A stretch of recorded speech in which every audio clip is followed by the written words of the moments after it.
Jarmolta tuli eilen sähköpostilla Peuhkurisen Eevan kirje. Oli tullut toissa yönä. Näin Eeva kirjoittaa. Niin vuosi on vaihtunut.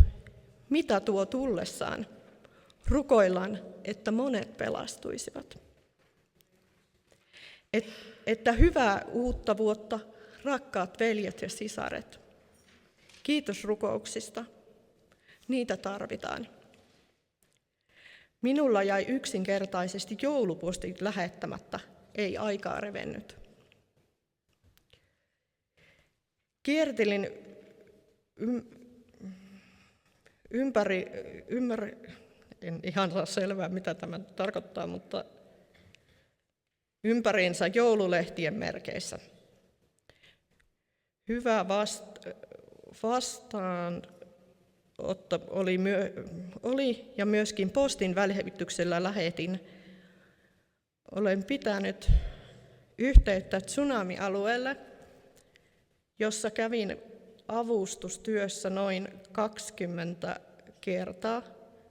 Täältä matkaa noin 1000 kilometriä. Laitoin sinne myös lehtiä ja muutaman paketin. Sain sieltä myös tervehdyksiä, odottavat käymään. Ottaa aikaa ja aika arvokasta myös, mutta niinhän se on evankeliumi ilmaista, mutta vieminen maksaa. Myös oma joulu jäi laittamatta. Aattona menin kauppaan, ostin raaka tornikalaa, joka syödään riisin kanssa, sushia, kanaa ja turkkilaista kraavilohta, perunalohkoja, pataattia ja vihanneksia. Joulun aikaan tulee mansikat kauppaan, ostin. Täällä syödään joulun aikaan mansikkakakkua. Taisi yksi mansikka maksaa 70 senttiä siinä yhdessä matsumuran kanssa syötiin. Joulupäivänä matsumura lähti päiväkuntoutukseen. Minä paistoin pullaa ja Karjalan piirakoita. Hyvä pullan tuoksu tuli kotiin. En muista, milloin olen Suomessa jouluna ollut. Tuli mieleen, minne menisi. Tie on kaita, jota kuljen. Usein tulee mieleen laulun sanat. Kysytkö palvelushintaa? Että monin lämpimin terveisin Eeva ja Matsumura. Muistan myös teitä rukouksin, rakkaat lieksalaiset. Semmoinen oli Eevan kirja.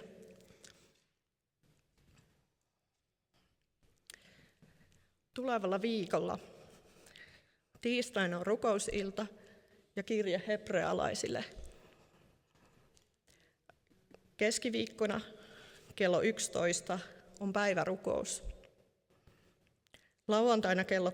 Lauantaina kello 11 aikuisten pyhäkoulu, Suomi, Ukraina, Venäjä. Ja kello 17 on sitten olkkari Suvi ja Maksin luona todennäköisesti. Ja sunnuntaina kello 16 kristittyjen ykseyden rukousviikon tapahtuma Lieksan seurakuntatalolla. Eli sunnuntaina ei ole täällä kokousta, vaan mennään tuonne Mönninkatu 13. Siellä on myöskin kahvitarjoilu. Mulla nousi sen jälkeen, kun Reno pyysi minua juontamaan, niin se, että mitä kaikkea lähetystyö on. Se ei välttämättä ole pelkästään sitä, että kaikki lähtee jonnekin kaukomaille ja kohtaa siellä ihmisiä ja vie evankeliumia sinne. Vaan myös se on sitä jokapäiväistä kohtaamista toisten ihmisten kanssa, kun me kuljetaan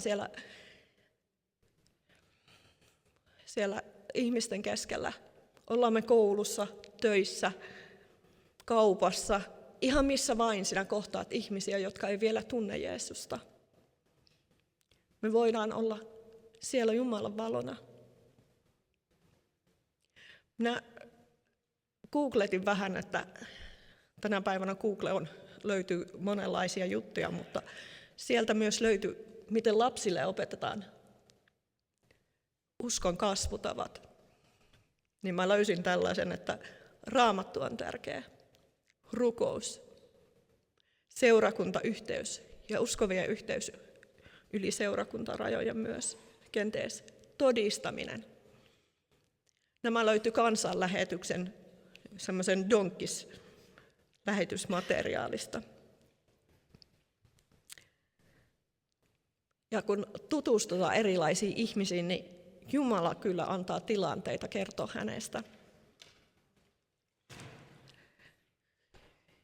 Minäkin olen tuolla koulussa, kun olen ollut opiskelemassa, niin hyvin monia hetkiä Lieksassa huomaa, että monet tietää, mihin seurakuntaan minä kuulun, ketä minä palvelen.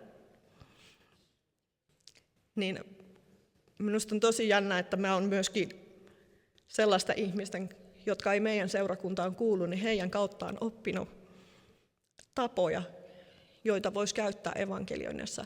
Esimerkiksi opin sellaisen, että miten viitotaan Jeesus. Se on, näytetään ne naulanjäljet käsissä. Sitten mä mietin, että mikä Raamatun paikka olisi sellainen, joka voisi kuvastaa sitä, miten meidän kuuluu olla Jumalan valo. Niin Matteus 5:16 itse asiassa on oikea, tuolla on näköjään 15. Niin loistakoon teidänkin valonne ihmisten edessä, että he näkisivät hyvät tekonne ja ylistäisivät Isänne, joka on taivaissa. Saamme rukoilla vielä.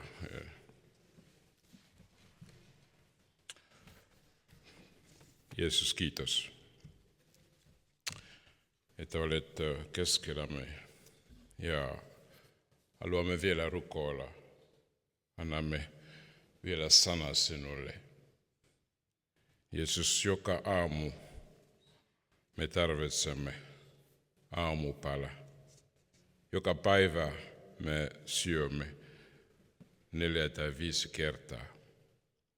Ja meillä on vielä toisen mahdollisuuden, mikä sinä annat meille, että voimme kuulla sinun sanasi. Se on myös ruokaa. Meidän hengellinen osamme tarvitsee tämän ruokaa, siksi me pyydämme sinun läsnäolo. Tule Jeesus. Tulette puhumaan vielä lisää meille. Kiitos Jeesus, että vain sinun tahto, mitä me tarvitsemme.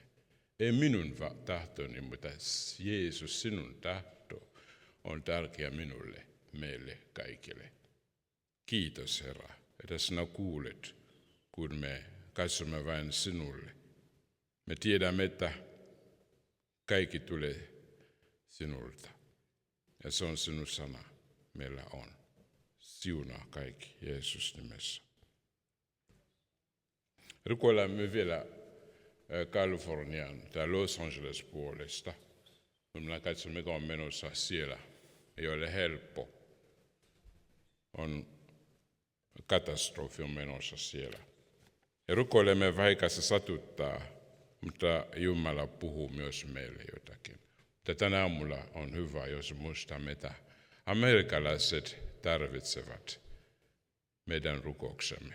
Amerikassa, siellä Kaliforniassa on vaikea, mikä on menossa siellä. Rakas Jeesus, me haluamme rukoilla vielä ihmiset, jotka ovat siellä Kaliforniassa. Me näemme, että tuli on voimakas siellä.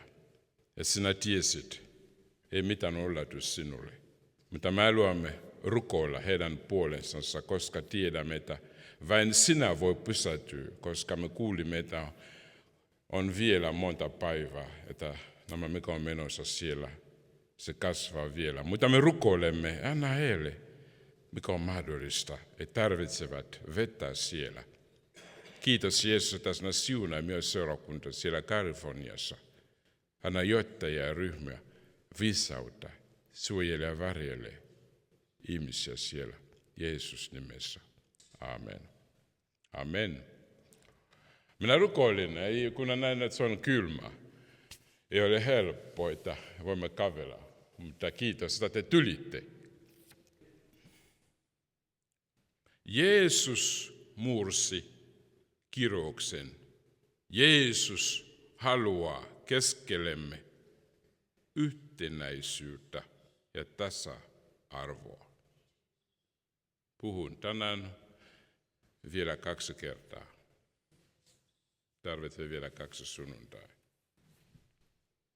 Otamme ensimmäinen Pietarin kirje 3:6. Ensimmäinen Pietarin 3:6. Niin kuin Sarakin oli kuuliainen Abrahamille ja kutsui häntä herraksi, teistä on tullut hänen lapsiaan. Kun teette hyvää, ettekä anna minkään pelottaa itseänne. Samoin te miehet, eläkää ymmärtäväisesti vaimonne kanssa, niin kuin heikomman astian kanssa. Osoitakaa hänelle kunnioitusta, koska olette yhdessä elämän armon perillisiä, etteivät rukouksenne estyisi. Vielä ensimmäinen kirje Timotekselle 2. Ensimmäinen kirje Timotekselle 2, 11-14. Naisen tulee oppia hiljaisuudessa, kaikessa alistuvana. Sitä en salli, että nainen opettaa, enkä sitä, että hän valitsee miestä, vaan hänen tulee elää hiljaisuudessa. Luotiin hän Adam ensin ja sitten Eeva. Eikä Adamia petetty, vaan nainen joutui petettyksi ja lankesi rikkomukseen. Ja vielä ensimmäinen kirje Korintilaisille 14.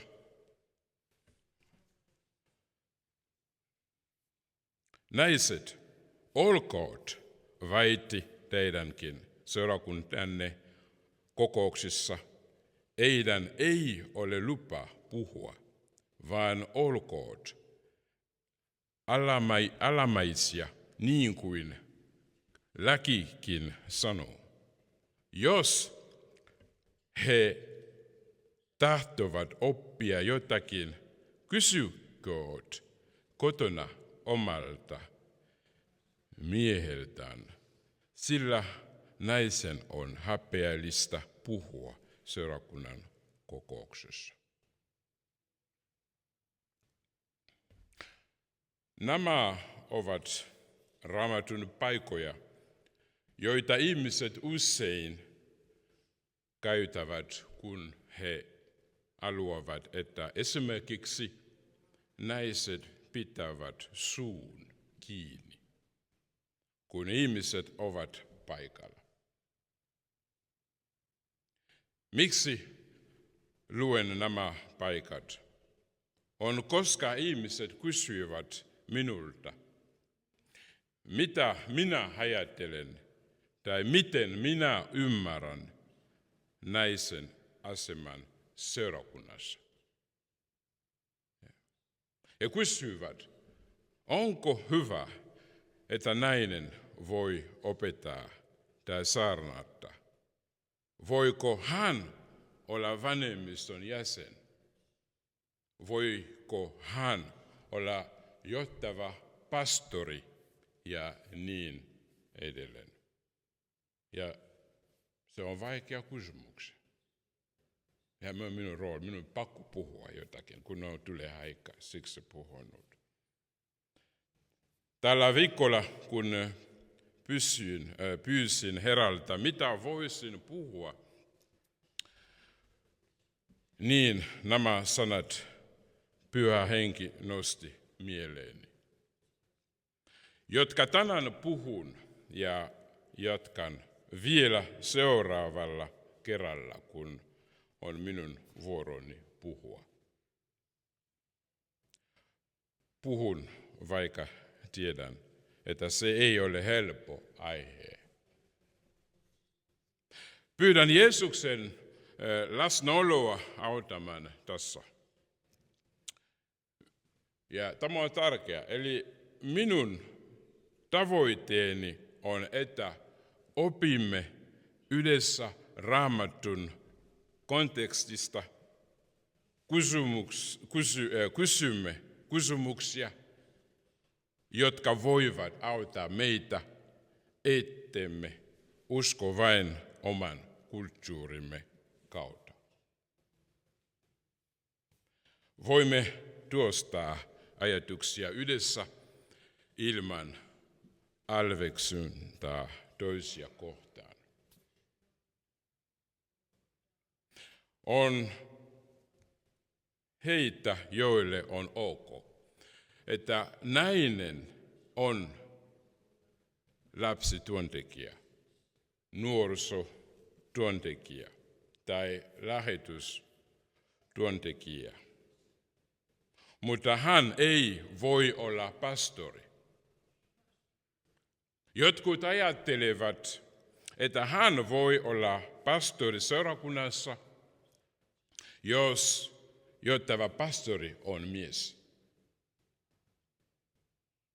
Jotkut taas ajattelevat, että Jumala katsoo sydämeen, ei ulkokuoreen. Nainen voi työskennellä missä roolissa, vain se riippuu, millainen lahja hänellä on. Eli Catherine Pouf, pelastusarmeijan perustaja, sanoi: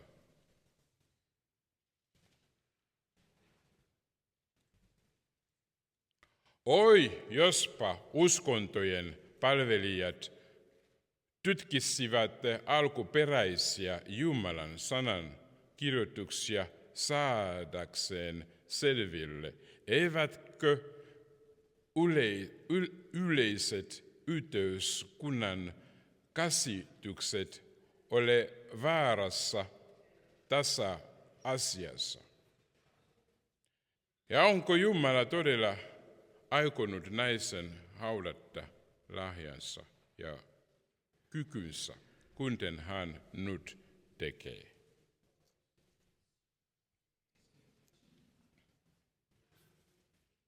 Kun minä olin opiskelemassa isossa kirjassa, minä olin siellä 3,5 vuotta. Ja minun luokassani oli 5 naista, jotka opiskelivat kanssani pastoriksi. Mutta kukaan ei ole opiskelujen jälkeen työskennellyt pastorina. Kun kysyin tätä heiltä, he vastasivat, ei ole helppoa vielä.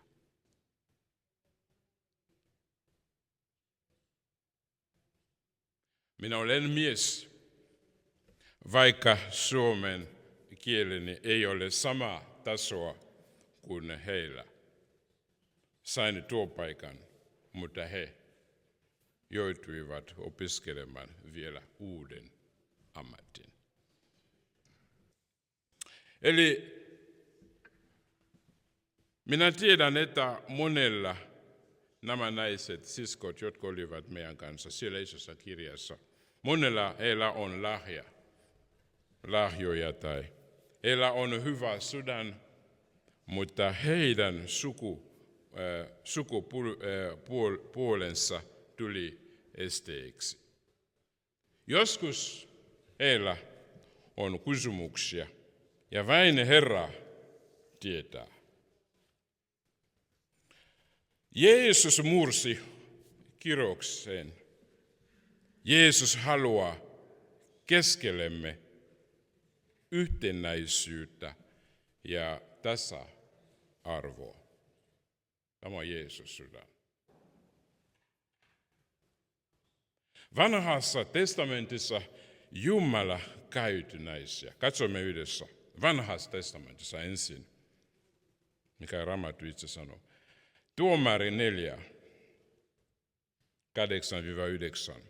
Mutta Barak sanoi Deboralle, jos sinä lähdet minun kanssani, minä lähden. Mutta jos sinä et lähde minun kanssani, en minäkään lähde. Debora sanoi, minä lähden sinun kanssasi, mutta kunnia tästä retkestä, jolle lähdet, ei tule sinulle. Sillä Herra on luovuttava Siiseran naisen käsin, niin Debora nousi ja lähti Barakin kanssa Kadekseen. Eli Barak mies tiesi, että Deboralla oli Jumalan lahja. Raamattu sanoo, kun me luemme Tuomari 4:4, siihen aikaan oli naisprofeetta, Debora. Ja nyt Barak pyysi, että hän johdattaa armeijaa ja hänen johdossa he voittivat. Vaikka hän oli nainen, mutta jotakin tapahtui. Jumala käytti naista. Kun Jumala valitsi Mooseksen ja Aaronin tehtävänsä, Jumala valitsi myös naisen toimimaan heidän kanssa. Ja Raamattu myös opettaa meille. Luemme vielä, mitä Raamattu sanoo. 2. Mooseksen kirja 15:20. Raamattu sanoo, sitten naisprofeetta Mirjam, Aaronin sisar, otti käteensä rummun ja kaikki naiset seurasivat häntä rumpuja luoden ja karkeiloiden. Eli vaikka emme kuule paljon Mirjamista, mutta Raamattu puhuu, että hän oli naisprofeetta. Autiomassa israelilaisilla oli myös naisprofeetta. 2. kuningaiden kirja 22:14. Niin pappi Hilkia, Ahikam, Akbor, Saafan ja Asaja menivät naisprofeetta Huldan luo, joka oli vaatevaraston oitajan Salumin vaimo ja asui Jerusalemin toisessa kaupungissa. Eli Uldan oli naisprofeetta Jerusalemissa. Tämä Raamattu itse puhuu. Vanha testamentti itse opettaa meille, että Mirjam, Deborah, Uldan olivat naisprofeettoja. Ei Jumala valitsi heidät Eli Jumala valitsi heidät ja he onnistuivat tehtäväänsään. Uudessa testamentissa luemme Paavalin kirjeitä, jotka eivät näytä tukevan naisen asemaa opettajana. Myös Pietari, joka sanoi, että naiset ovat heikompi astia. Siksi monet tänään sanovat, nainen ei voi olla johtaja seurakunnassa, koska hän on heikko ja koska Pietari sanoo niin. Monta me kuulemme tai oma kokemus. Mitä Uusi testamentti opettaa meille? Oma kysymys. Me näemme lyhyesti vanha testamentti ja katsomme Uusi testamentti. Eli kirje Efesolaisille, tämä on suuri tärkeä. Kirje Efesolaisille Paavali sanoo, eli apostolien ja profeettojen perustukselle rakennettuja kylmä kivenä itse Jeesus Kristus. Eli apostolien rooli ja profeetan rooli, suuri tärkeä seurakunnassa.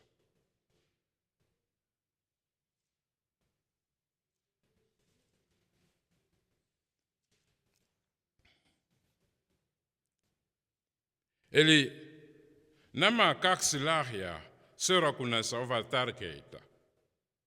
Profeetat kuulivat Jumalalta ja ilmoittivat sen ihmisille. Heillä oli suuri tehtävä. Kun Jeesus aloitti tehtävänsä, hän valitsi miehiä. Hän koulutti heitä ja lähetti heidät. Ja he menivät ja he rakensivat Jeesuksen seurakuntaa. Ennen kuin puhumme pastorin, opettajan tai evankelistan kutsusta, puhumme apostoleista ja profeetoista. Ja kun Paavali kirjoitti vielä Efesolaisille 4:11, hän antoi toiset apostoleiksi, toiset profeetoiksi. Että hän aloitti nämä, me näemme, että ensin apostoleiksi ja muut evankelistit paimeniksi, opettajaksi.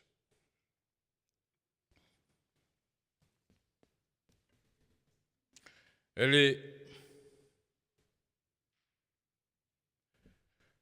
kirje roomalaisille 16, mikä me näemme vielä siellä alussa, kirje roomalaisille 16:1-2. Suosittelen teille sisartamme Foibea, joka on Kenkrain seurakunnan palvelija. Ottakaa hänet vastaan Herrassa, niin kuin pyhien sopii. Auttakaa häntä kaikessa, missä hän tarvitsee teitä, sillä hän on ollut avuksi monelle, myös minulle. Foibea oli nainen ja sanan palvelija. Suomen Raamatun käännös käyttää sanaa palvelija, mutta muissa käännöksissä käytetään kreikan kielen sanaa diakoni. Eli Foibea oli siis diakoni. Ja teologiassa se tarkoittaa, että hän oli johtaja. Kun me palvelemme, me johdamme muille. Hän oli johtajakin. Kirje roomalaisille 16:3-4. Tervehdys Priskalle ja Akvilalle, tuotovereilleni Kristuksessa Jeesuksessa. He ovat panneet oman kaulansa alttiiksi minun henkeni puolesta ja heitä kiittävä, en ainoastaan minä, vaan myös kaikki pakanoiden seurakunnat. Eli vielä me luemme enemmän, kun me esimerkiksi Priska, esimerkiksi apostolien teot 18, siellä se puhuu enemmän. Mikä tämä nainen ja hänen mies tekivät. Me muistamme tarinaa. Mä oon nainen ja mies, Jumala käytti. Ja Paavali muistaa nämä porukka. Eli apostolien teot opettaa meille, että Priska oli hyvä opettaja, nainen, mutta hän oli hyvä opettaja. Kirja roomalaisille 16:6. Siellä myös Paavali kiittää nainen Maria. Ja vielä jäi 16, kirja roomalaisille 16:12. Siellä on 2 nimeä tulevat. Siellä on Trufainalle ja Trufosalle, jotka näkevät vaivaa Herrassa. Vielä tervehdys Persikselle, rakkaalle sisarelle, nainen Paavali kiittää, joka on nähnyt paljon vaivaa Herrassa. Eli nämä naiset eivät ole heikkoja, kun me näimme, kun opiskelemme, mitä he tekivät, koska he olivat nähneet vaivaa, Paavali sanoi vaivaa, ja pysyvät uskossa, ja Paavali kiittää kaikkia. Ja vielä kirja roomalaisille 16:7.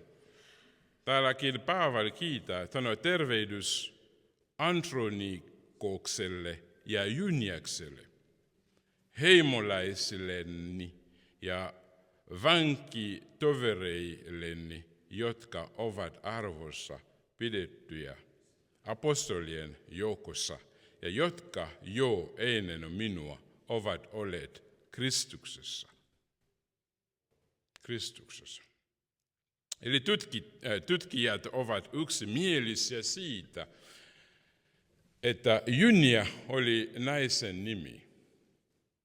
Jonathan Welton kertoi, että nimi Junia on Jordan nainen nimestä Junu, roomalainen jumalatar ja Jupiterin vaimo.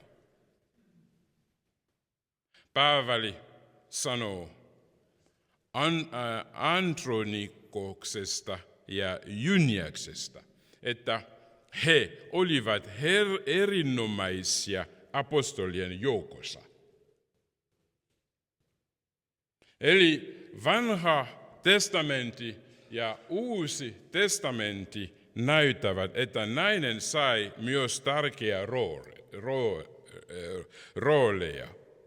Heillä oli profeetan ja apostolien rooleja esimerkiksi. Kysymys tulee, miksi Jeesus valitsi vain miehiä opetuslapsikseen, eikä yhtään naista?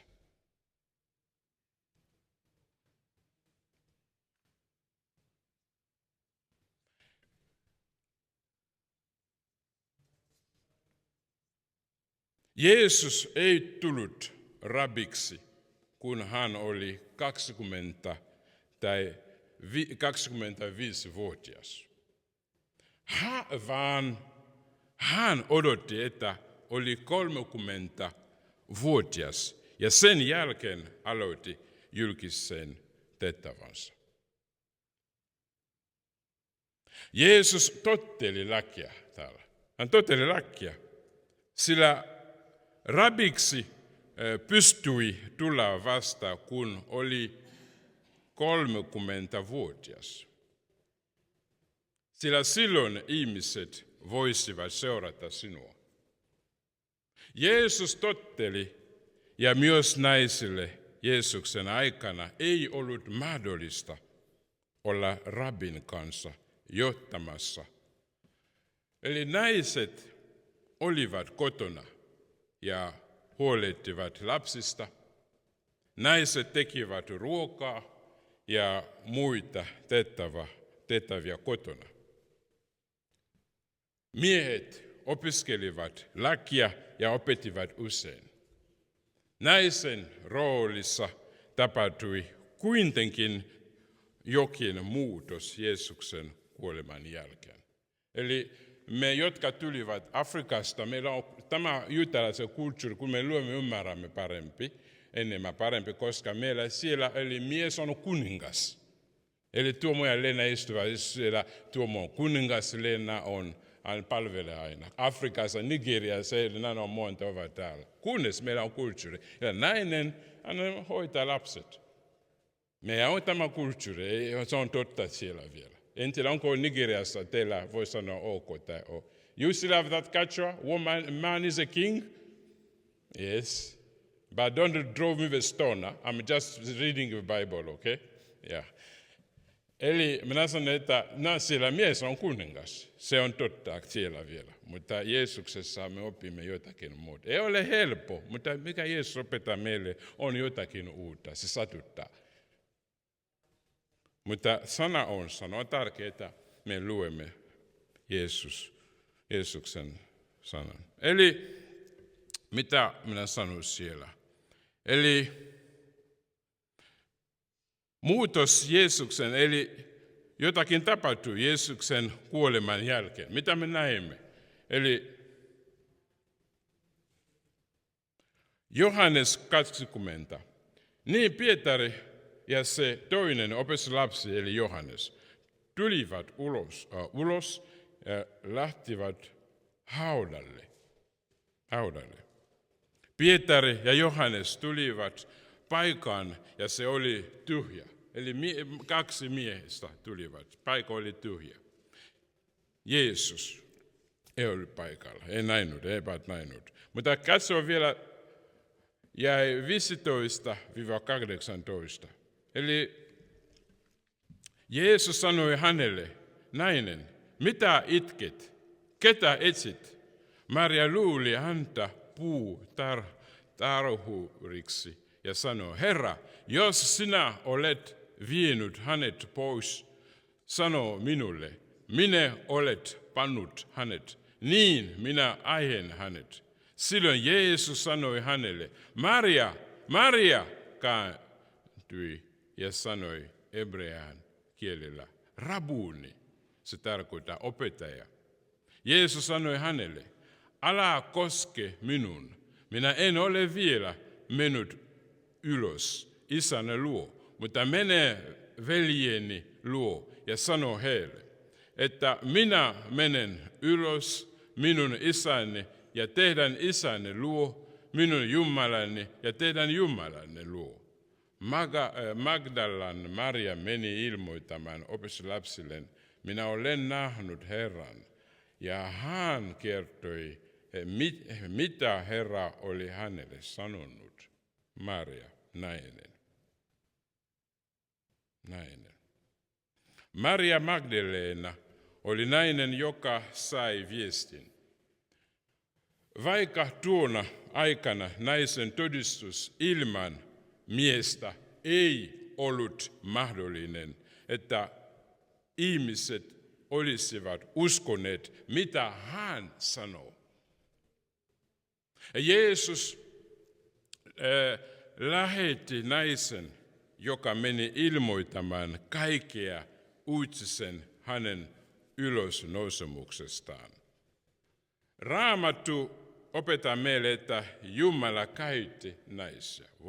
Kun me lyömme nämä 2, vanha testamentti ja uusi testamentti. Eli nainen, hänellä on jotakin. Hän teki jotakin. Jos Jumala käytti nämä kysymys meille. Eli Jumala käytti naisia vanhassa testamentissa ja uudessa testamentissa. Miksi tänä päivänä meille on vaikea? Että nainen voisi olla esimerkiksi olla vanhemmistossa, onko Raamatussa ongelma vai olemmeko me ongelma?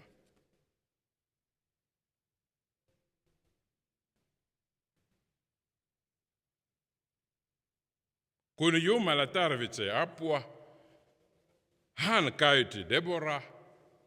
Kun Jeesus voitti kuoleman ja tuli takaisin, hän käytti Mariaa.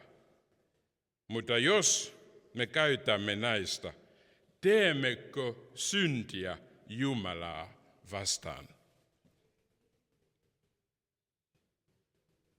Onko se on synti? Nämä on vain kysymyksiä. Paavali sanoo ensimmäinen kirja korintilaisille 34, eli ensimmäinen kirja korintilaisille 14 jäi 34. Naisella ei ole lupa puhua seurakunnassa. Se on suoraan. Kun toisessa kohtaan hän sanoo. Eli Paavali sanoi suoraan, että naisten tulee peittää päänsä profetoidessaan, eli kirkossa. Kun me luemme ensimmäinen kirja korintilaisille 11, ensimmäinen kirja korintilaisille 11, 2-16, ennen me luemme, mitä luimme alussa siellä. Mitä Paavali sanoi, että kun nainen rukoilee, naisen tulee peittää päänsä profetoidessaan kirkossa. Eli Paavali salli, että hän saa todistaa, mutta pää saa olla kiinni. Tämä Paavali. Toisessa kohtaan nainen ei saa puhua ja toisessa saa. Sinä itse, se on monta kysymyksiä nousi. Onko Paavali ristiriidassa itsensä kanssa? Vaan me, tai minä en, tai me emme ole vielä opiskelleet syvemmin, mitä hän tarkoitti. Ensimmäinen kirja korintilaisille 14. Ensi kerralla me katsomme, milloin miehen pitää hallita naista ja mitä Paavali tarkoitti, kun hän kirjoitti Timotekselle ja mitä hän tarkoitti, kun hän vastasi korintilaisille. Me katsomme ensi kerran. Me luemme lopuksi tämä kirja Galatalaisille 3, mikä Paavali sanoo. Te kaikki olette uskon kautta Jumalan lapsia Kristuksessa Jeesuksessa. Kaikki te, jotka olette Kristukseen kastettuja, olette pukeutuneet Kristukseen. Tässä ei ole juutalaista eikä greikkalaista, ei orjaa eikä vapaata, ei miestä eikä naista, sillä Kristuksessa Jeesuksessa te kaikki olette yksi. Te kaikki olette yksi. Emme tarvitse, sillä Jumala valtakunnassa ei ole musta, ei ole valkoinen, ei ole nainen, ei ole mies. Eli Jumalan sydän on tärkeä. Muutos tapahtuu täällä ensin, mikä on tärkeä erälle. Tämä on Jumala tai Jeesus sydän. Eli Jeesus mursi kiroksen. Jeesus haluaa keskellemme yhtenäisyyttä ja tasa-arvoa. Rukoilemme. Jeesus maksoi kaikki ristillä. Seurakunta kuuluu hänelle. Mitä Jumala on puhunut sinulle. Nyt on aika, me katsomme vain ristille. Me katsomme vain, mitä Jeesus teki meidän puolestamme. Ja se on riittää. Se on tärkeää. Jeesus, kiitos, että ristillä sinä maksoit kaikki. Ristillä sinä otit pois, mikä oli minussa. Jeesus, kiitos, että sinä tulit. Kiitos, että sinä tulit kuolemaan meidän puolestamme. Jeesus, minä muistan, kun sinä olit rukoilemassa, tuli aika, sinä sanoit, että Herra, Isä, vain sinun tahto tapahtukoon. Ja tänä päivänä me sanomme, vain sinun tahto tapahtukoon elämässämme. Jeesus, me tarvitsemme vain sinun tahto. Jeesus, kiitos, että sinä maksoi kaikki. Jos me tulimme Jumalan lapseksi, koska sinä, Jeesus, maksoi kaikki. Jos meillä on oma suhde Jumalan kanssa, se on koska sinä, Jeesus, maksoit kaikki. Kiitos, Jeesus, että me voimme rukoilla. Minä rukoilen kaikki puolesta. Mitä me kuulimme, mitä me luimme yhdessä, ei ole helppo, koska meillä on mitä me uskomme, mitä me kasvomme mukaan. Mutta mikä on tärkeä sinulle, ei ole meidän kulttuurimme, mutta se on sinun sanasi, mikä on tärkeä meille. Ja me ymmärrämme, että joka päivä on koulu, me opiskelemme, ei me osaa kaikki. Mitä tahansa tulimme uskon, monta vuotta meni jo, tai tulimme uskon eilen. Mikä on tärkeää, että annamme, salimme, että Pyhä Henki, sinä noistat jotakin, tule suoraan meille ja vaikuttaa, puhuu meille. Jeesus, kiitos, että tänä päivänä voin rukoilla yhdessä tiimin kanssa, että sinun valtakunnassa sinä katsot ensin sydän. Sinä odottaa, kuka tottelee sinut sanasi. Herra, sinä etsit ihmiset, jotka sanovat, minä olen täällä, teet mitä haluat. Kiitos Jeesus, että tulee Herra, tulee Jeesus, että joku on täällä. Hän odotti sinulta voima, että sinä tulee parantamaan nyt. Jeesus, kiitos, on usko ihminen täällä, hän odottaa, että hän saa oma kokemus sinun kanssa. Mutta me rukoilemme Jeesuksen nimessä, että hän saa oma kokemus nyt. Jeesus nimessä. Herra, me annamme kaikki sinulle. Täällä on ihmiset, jotka opiskelevat, ja joskus ei tule haasteita. Ei ole helppo. Jeesus, me rukoilemme, että anna heille sinun viisautta.